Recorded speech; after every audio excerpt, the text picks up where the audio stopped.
Amara sat up on her bed, trembling, wondering who could be knocking on her door at such odd hours. "Who is there?" she asked, clutching her one wrapper. The door opened on its own, and in walked the same man she had helped on the road. But this time around, he no longer looked poor. His rags had turned to white, shiny cloth, and his feet did not touch the ground. Amara trembled. "Who are you?" she asked. "I am the spirit of kindness," he said. "I walk among humans to test their hearts. You, Amara, have passed the test."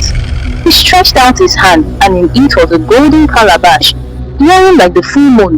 "When you are hungry, open this calabash," he said. "But remember, it gives only to the pure-hearted.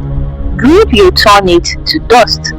Before Amara could speak, the man dissolved into a swirl of golden light and was gone.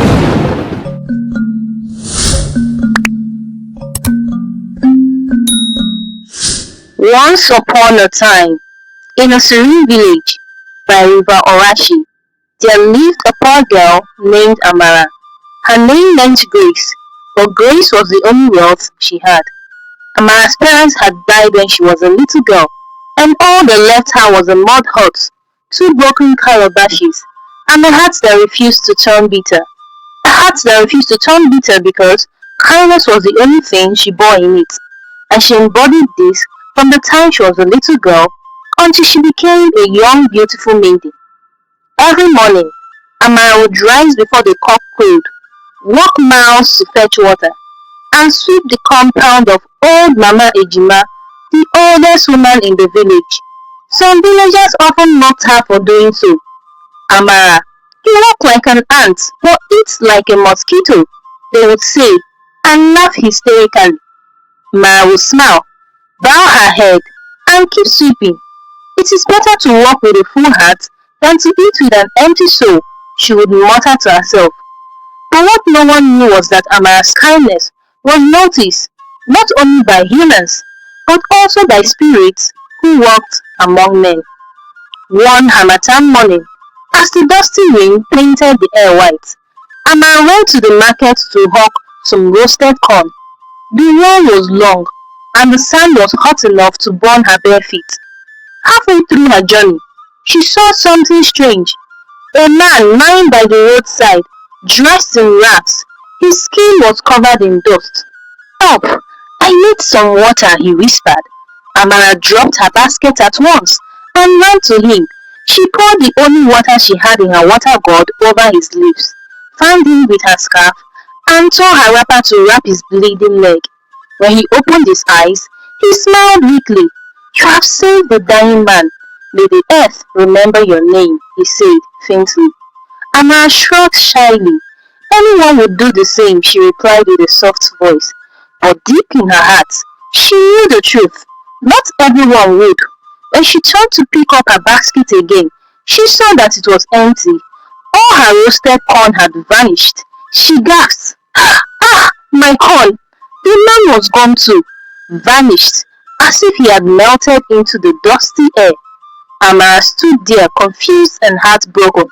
That corn was her only hope for food that day. Still, she whispered, "It is well. The earth gives, the earth takes," and she trudged home hungry. Days passed. Then, one night, as Amara lay half asleep, she heard a soft knock on her door, and she sat up on the bed trembling, wondering who could be knocking on her door at such odd hours. "Who is there?" she asked, clutching her warm wrapper. The door opened on its own, and in walked the same man she had helped on the road. But this time around, he no longer looked poor. His rags had turned to white shining cloth, and his feet did not touch the ground. Amara trembled. "Who are you?" she asked. "I am the spirit of kindness," he said. "I walk among humans to test their hearts. You, Amara, have passed the test." He stretched out his hand, and in it was a golden calabash glowing like the full moon. "When you are hungry, open this calabash," he said. "But remember, it gives only to the pure-hearted. Greed will turn it to dust." Before Amara could speak, the man dissolved into a swirl of golden light and was gone. The next morning, Amara opened the calabash, and out came fresh yams, steaming hot, with palm oil and vegetables, smiling richer than anything she had ever cooked. She fell to her knees, with tears in her eyes. Chimo, is this real? From that day on, Amara never went hungry again. She shared her food with the poor, gave to children, and even brought meals to those who once mocked her. The news of Amara's generosity spread through the village like wildfire. Soon, greedy hearts began to whisper, how is she able to afford such tasty meals? Maybe it's witchcraft. Maybe she's sleeping with spirits. Or maybe she found a charm. The village gossips said and laughed, but none dared to confront her, for every day Amara grew more radiant. Her skin glowed like moonlight, and her laughter carried peace. Now, one of Amara's mysterious blessings reached Obeze, a young king known for his wealth and wisdom. But Obeze was not just any man. He was one of the richest men in the land, rumored to be worth more than all the oil wells in the whole of Arashi combined. He had everything except a good woman to share his heart with. So one day, disguised in plain clothes, he traveled to Amara's village, and he found her under a mango tree, serving food to a crippled beggar. Good afternoon, my sister, he greeted. May I have some of that yam? I have not eaten since morning. Amara smiled warmly. Please sit down. You are welcome, she said, serving him with her own hands, even though that meant she would eat less. As he ate, Obeze studied her closely. He took note of her gentleness, her laughter, and her calm. When he finished eating, he said, You do not know who I am, yet you treat me with such care. Amara smiled. Should I know a man before I feed him? Hunger has no title.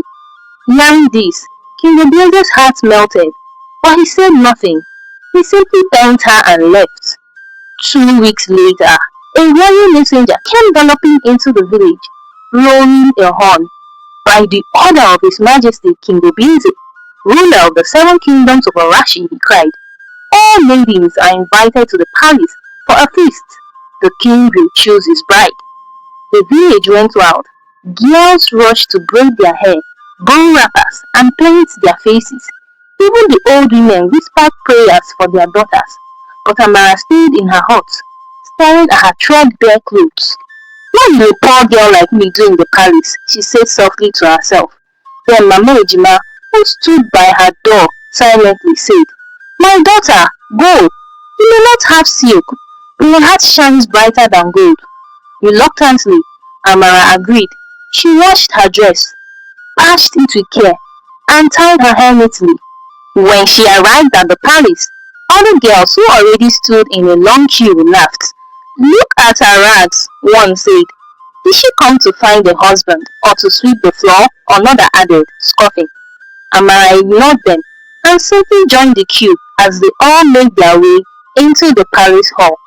That moment, King Obeze entered the hall, dressed in leopard skin robes. The drummers beat their drums softly as he spoke. Beauty fades, he said, but goodness endures. Tonight, I shall test your hearts. He clapped his hands, and his chief servants brought out a golden bowl filled with food. He did this one after the other, until the table he set before the king was filled with assorted delicacies. Each maiden will serve me a portion, the king said. I will choose my queen based not on her looks, but on what her spirit shows. One by one, the maidens came forward, smiling, giggling, patting their eyelashes, each trying to impress the king. And it was Amara's turn. The other girl snickered, but as she stepped forward, King Obeze's eyes widened. He recognized her immediately. Amara bowed deeply and said, My king, please accept this food. May it fill your heart with peace, she said, and she served him humbly, not realizing she was feeding the same man she had helped under the mango tree. King Obeze smiled quietly. He took a bite and stood up.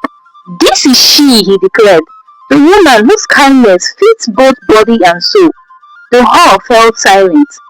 The poor girl, one maiden hissed, the one in rags, another gasped. But King Obeze ignored them and lifted Amara's hand. From this day, she shall be the queen of this land. The palace erupted in cheers, but just as the drums began to beat, a wind swept through the hall.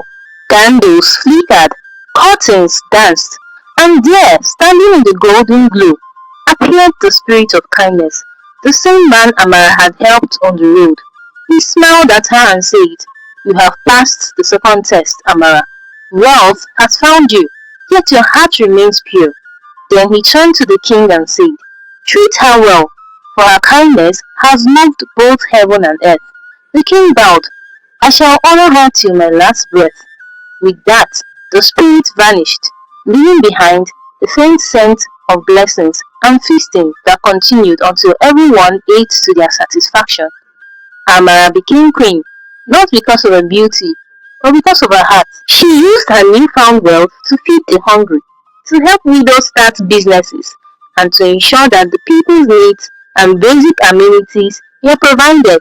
Even the same villagers who once mocked her came to seek her help, and she welcomed them with open arms. When people asked, "Queen Amara, how did you find such fortune?" she would smile and say, "I did not find it. Kindness led me to it." The moral of the story is that, in this life, never let poverty harden your heart. For the person you help on the road today may be the hand that lifts you up tomorrow. Kindness is a seed. It may take long to sprout, but when it does, it bears fruits sweeter than gold. If you enjoyed this story, please hit subscribe and turn on the notification bell so that you'll be notified whenever there's a new story upload. Do this out of the kindness of your heart and see how you'll be rewarded in the days to come, just like Amara was. I look forward to engaging with you next Saturday.